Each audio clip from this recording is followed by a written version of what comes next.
आपको बताते हैं पुणे से, जहां पर आईएसआईएस के स्लीपर सेल का भंडाफोड़ हुआ है और एक नामी डॉक्टर आईएसआईएस का आतंकी निकला। यह आतंकी भारत के खिलाफ साजिश रच रहा था। इसका नाम है अदनान अली। भारत में आईएसआईएस का स्लीपर सेल तैयार करने का जिम्मा इसी अदनान अली के पास था और उसके लिए वो मुस्लिम युवाओं को गुमराह कर रहा था। देखिए ब्रेन वॉश किस तरह से यहां पर मुस्लिम युवाओं का इस डॉक्टर की ओर से किया जा रहा था, ये सारे खुलासे अभी हुए हैं। आईएसआईएस का स्लीपर सेल जो है वो इसकी ओर से तैयार किया जा रहा था और मुस्लिम युवाओं से बातचीत कर, मुलाकात कर, पूरी तरह से उनका ब्रेन वॉश करने का काम जो है वो ये नामी डॉक्टर कर रहा था।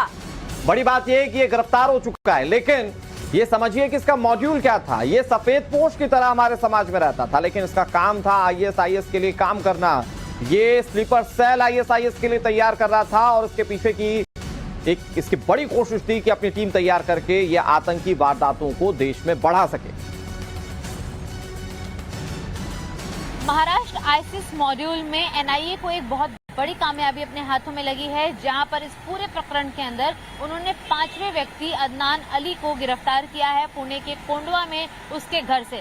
इस पूरे गिरफ्तारी के दौरान अक्यूज के घर से कुछ दस्तावेज बरामद हुए हैं जो कि आईसिस से जुड़े हुए हैं और इसी के साथ साथ आपको बता दें कि कुछ इलेक्ट्रॉनिक गैजेट भी मिले हैं, साथ ही साथ कुछ ऐसी आपत्तिजनक मटेरियल्स मिले हैं जिसका इस्तेमाल ये डॉक्टर युवाओं को बहलाने में, उनको भड़काने में इस्तेमाल करता था। ये भी कहा जा रहा है कि वो सभी नए युवाओं को आईसिस की तरफ आकर्षित करता था।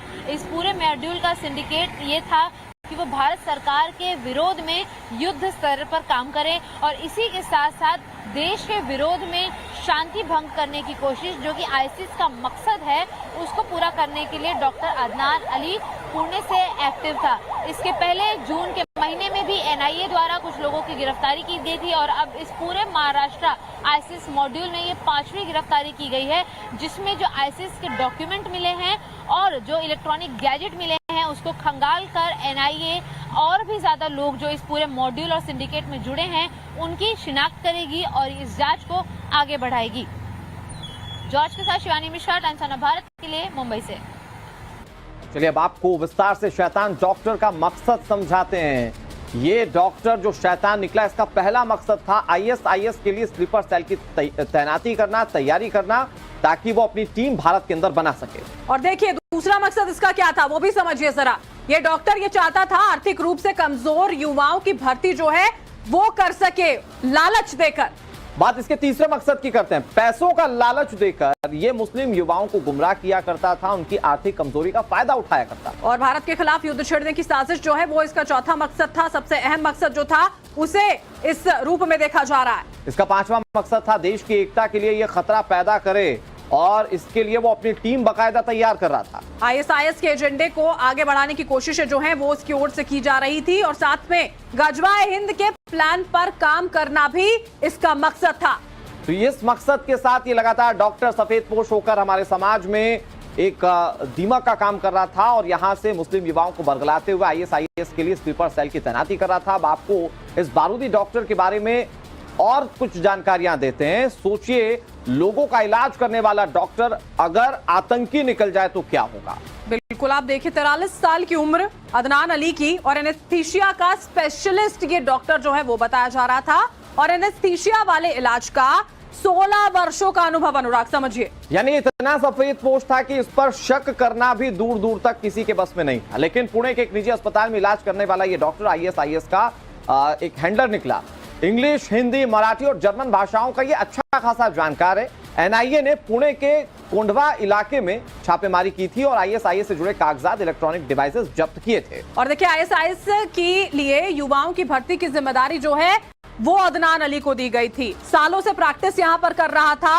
कितनी भाषाओं का जानकार है, जर्मन भाषाओं का जानकार यहाँ पर, पढ़ा लिखा डॉक्टर। और इसका काम यह था कि मुस्लिम युवाओं को बरगलाना, उनका ब्रेन वॉश करना, उनको लालच देना और फिर स्लीपर सेल आईएसआईएस के लिए तैयार करना। और सवाल यह है कि देश में ऐसे कितने सफेद पोश हैं जो इस तरह से काम कर रहे हैं। हमारे साथ शिवानी जुड़ गई हैं। शिवानी, सबसे पहले तो बताइए कि क्या मोड ऑफ एक्शन था जिसके बाद एनआईए की टीम इस डॉक्टर तक पहुंच पाई, क्योंकि अच्छा खासा सफेद पोश था, इस पर शक की गुंजाइश कहीं नजर नहीं आती थी। देखिए यहाँ पे बहुत इंटरेस्टिंग कड़ी है पूरे एनआईए की जांच में, क्योंकि इसके पहले भी पुणे, ठाणे और मुंबई से 4 लोगों को गिरफ्तार किया गया था 3 जुलाई को, और इन्हीं चारों में से एक व्यक्ति इस डॉक्टर का रिश्तेदार है।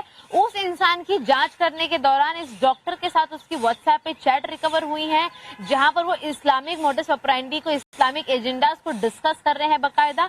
उन सारे तथ्यों के आधार पर, दोनों की टेलीफोनिक कॉन्वर्सेशन रिकॉर्डिंग के आधार पर एनआईए ने इस इंसान को संदिग्ध पाया और उसकी गिरफ्तारी की है। आपको बता दें कि इन्हें फिलहाल एनआईए की कस्टडी में रखा गया है। कल मुंबई की एनआईए स्पेशल कोर्ट में इन्हें पेश किया गया था डॉक्टर को, और साफ तौर पर रेड के दौरान उनके घर से कई सारी pen drives, mobile phones, electronic gadgets, laptop, सारी चीजें बरामद हुई हैं, मोबाइल मिला है। इसलिए एनआईए ने 14 दिन की कस्टडी मांगी कि उन सारी चीजों का अगर वो ब्यौरा करेंगे तो उन्हें समझेगा कि आखिर ये और कितने लोगों के साथ इंसान जुड़ा हुआ था।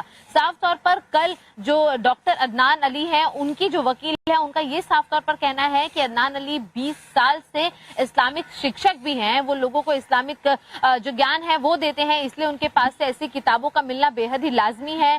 एक आरोपी, जो अब तक 4 पहले आरोपी गिरफ्तार हुए थे, उनमें से एक आरोपी अदनान अली का रिश्तेदार है, इसलिए दोनों के बीच में व्हाट्सएप चैट होना या फोन कॉल होना बड़ी लाजमी सी बात है।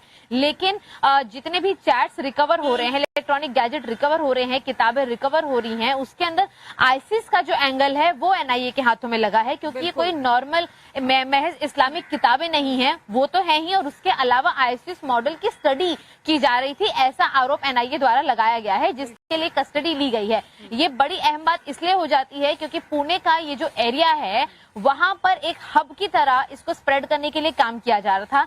कई युवाओं को बरगलाकर उन्हें आईसिस के मॉडल के अंदर जोड़ने की तैयारी यहाँ पर शिवानी, जब इतने सालों से इसी काम में ये शख्स लगा हुआ था, न जाने कितने युवाओं को अब तक बरगला चुका होगा, उनका ब्रेन वॉश कर चुका होगा, न जाने किस काम में उनको अब तक वहां पर चैनलाइज कर दिया होगा। अब जब पूछताछ होगी सारी चीजें सामने आ जाएंगी। बहुत बहुत शुक्रिया शिवानी हमारे साथ जुड़ने के लिए।